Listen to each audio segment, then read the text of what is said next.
Biceps curls and crunches. In this video, I want to address something that just makes me go nuts every time I go to the gym.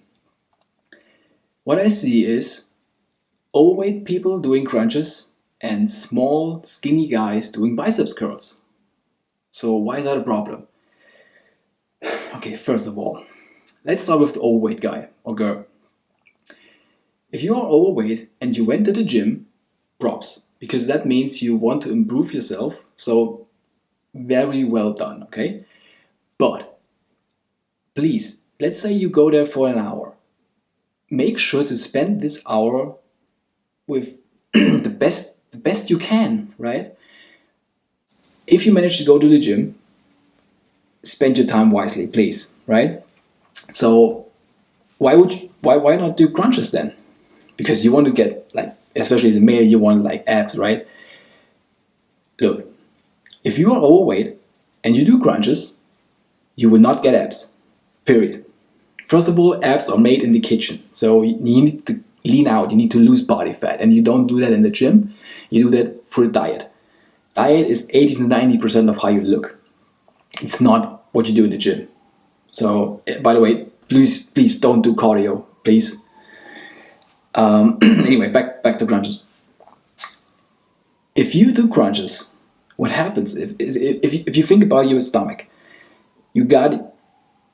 If you feel it, what can you when you grab it, right? When you grab it, what can you grab? Are you grabbing your muscles? No, you grab your fat, your body fat, right? See, it's like I grab the fat, not the muscle, right?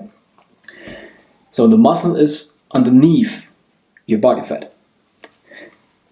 What happens to muscles when you train them and you eat properly? They grow, right? So if my biceps grows, what happens is it pushes the skin out, right? It expands, so it looks bigger. The same thing, exact same thing happens in your abdominal muscles, because it's just a muscle. It's not, the abs are not different from your back or from your legs or whatever. Excuse me. It's the exact same thing. It's a muscle, so it expands and it grows. But what happens if you have already a fat stomach? It pushes your fat stomach out even more. If you look at the very high level bodybuilders, the genetic freaks and like chemical labs, when you look at their abs, they stick out. They almost like they are pregnant or something, because that's what happens when you build a muscle. Now, obviously not to such an extent in a normal person, but still, you push your fat out. So the only thing that happens when you do crunches, when you're overweight, is you will look even fatter, if anything happens at all. Second, abs are a very small muscle. If you think about it, you just have very small, tiny abs here. It's not like a leg. A leg is like almost like huge muscle. Also, your back is a large muscle.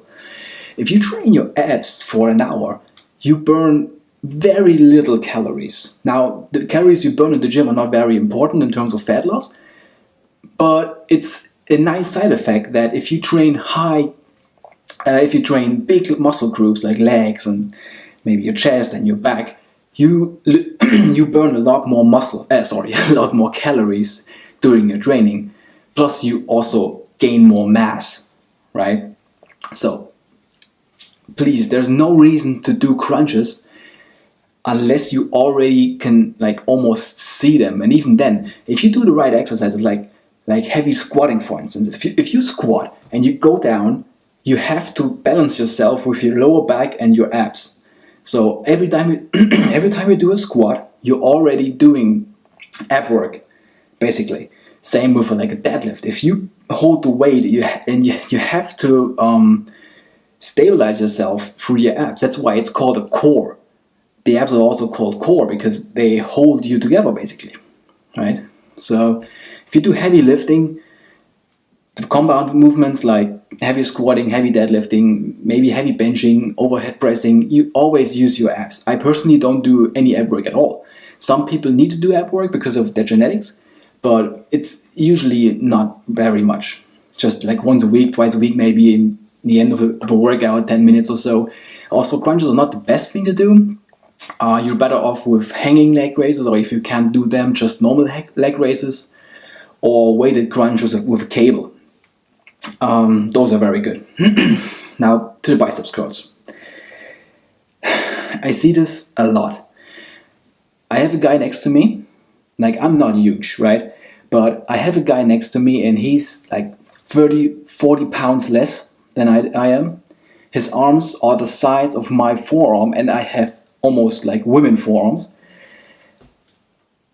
And all he does for 1 hour, like I'm in the gym for 1 hour usually, so I see him do 1 hour of biceps curls in every variation. Like he does hammer curls, he does biceps curls, he does them with dumbbells, with barbells, with the whatever bar, whatever you can find, like maybe cable as well, like all kinds of biceps curls.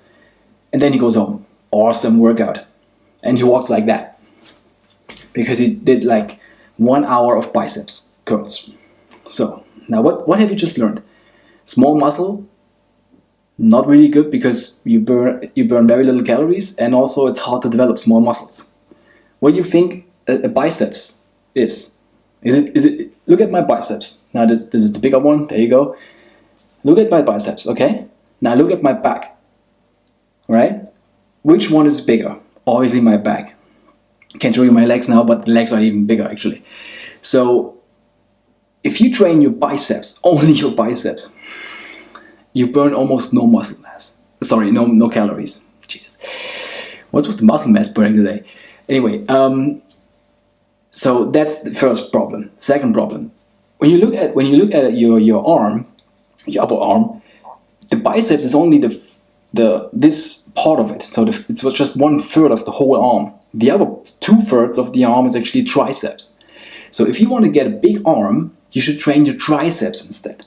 Most males won't actually have a big arm, and that's why they go to the gym and train biceps all day long, instead of actually focusing on the triceps, on the outer and inner tricep head, because those are the ones that make your arm look full, especially from behind, from the side.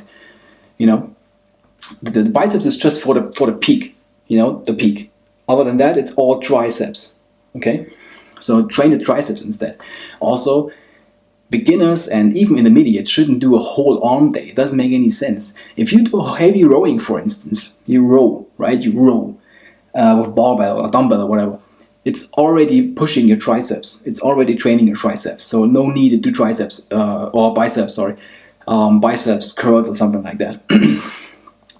And if you train biceps, train them heavy. I see and with good form. I see people do those two things. First, they use very lightweight, and then they do like 20 reps or 30 reps or whatever, right? No, but again, biceps is a muscle, just like your legs. Are you doing like 30 reps of squats? Probably not. You want to train your muscles heavy, especially arms. Look, what are you doing with your arms all day? Using them to eat, right? This is almost a biceps curl. If you eat, it's like a biceps curl. So if you do that too long, like if you do it all day long, you should have huge arms, right? No, because you're already doing it. So you need to train them heavy, not a lot, with very little weight. Doesn't make any sense. You need to have good form. I see people, they don't use very light weights, they use way too heavy weights. You want to stay in between, say, 4 to 8 reps, roughly. Maybe 12 if you want to, but 4 to 8 is a good range. I see people use weights that they can't lift once, and they go like this. It's almost they want to like fly or something. Do a controlled rep. Seriously. You take it, and you position yourself up, and also the negative, right? Don't let it fall down or anything. Squeeze up, squeeze down, full range, all the way down. Okay, 4 to 8 reps. That's all you need. I train my biceps once a week, maybe twice a week, but always just one exercise, because that's all you need. I do heavy rowing a lot. I do chin-ups. they all involve the biceps already, and always just in the end of a workout. So please just focus on the compound exercises, especially the small 120, 130 pound guys. If you have upper arms like that, it doesn't make any sense to do biceps curls. You want to increase your muscle mass in general, and then you can work on your arms if you have to. Plus, another important part is, if you train your biceps, you're literally just training the biceps. It's very isolated. If you train again a squat for a heavy row, for instance, you train your back, your arms, your grip strength, maybe even your chest a little bit, your lower back, maybe even your legs, because you have to stand holding the weight. And also, if you train your legs, especially your body will release growth hormone, because the leg muscle is so huge. It won't release any growth hormone if you train your biceps. So please, if you're overweight, watch your diet first, and then heavy lifting, no crunches. And if you're skinny, compound exercises, heavy lifting, and no biceps curls. Alright? I hope you like this video, and let me know what you think. And I would really appreciate it if you subscribe. See you next time.